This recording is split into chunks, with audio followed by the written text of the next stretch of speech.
রমজানে সবাই ব্যস্ত হয়ে যায়, কিন্তু নবী সাল্লাল্লাহু আলাইহি ওয়াসাল্লাম একটা জিনিস নিয়ে সবচেয়ে বেশি চিন্তিত ছিলেন, আর সেটা রোজা না। রমজান এলে আমরা ভাবতে শুরু করি কয়টা রোজা রাখবো, কয়বার কুরআন খতম করব, কতটা ইবাদতে সময় দেব। কিন্তু নবী সাল্লাল্লাহু আলাইহি ওয়াসাল্লাম উম্মতকে রমজানের জন্য 4টা আমলের কথা বিশেষভাবে মনে করিয়ে দিয়েছেন। এই 4টা আমল করতে সহজ, কিন্তু আল্লাহর কাছে খুব দামি।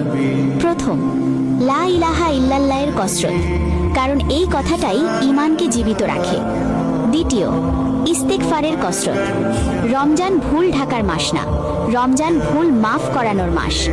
তৃতীয়, জাহান্নাম থেকে আল্লাহর পানাহ চাওয়া, কারণ আমরা জানি না কোন ভুলটা আমাদের ভারী করে দিতে পারে। আর চতুর্থ, আল্লাহর কাছে জান্নাত চাওয়া। জান্নাত এমন কিছু না যা চুপচাপ পাওয়া যায়, জান্নাত চাইতে হয়। এই 4টা আমল কোনোটাই কঠিন না, শুধু দরকার খেয়াল আর ধারাবাহিকতা।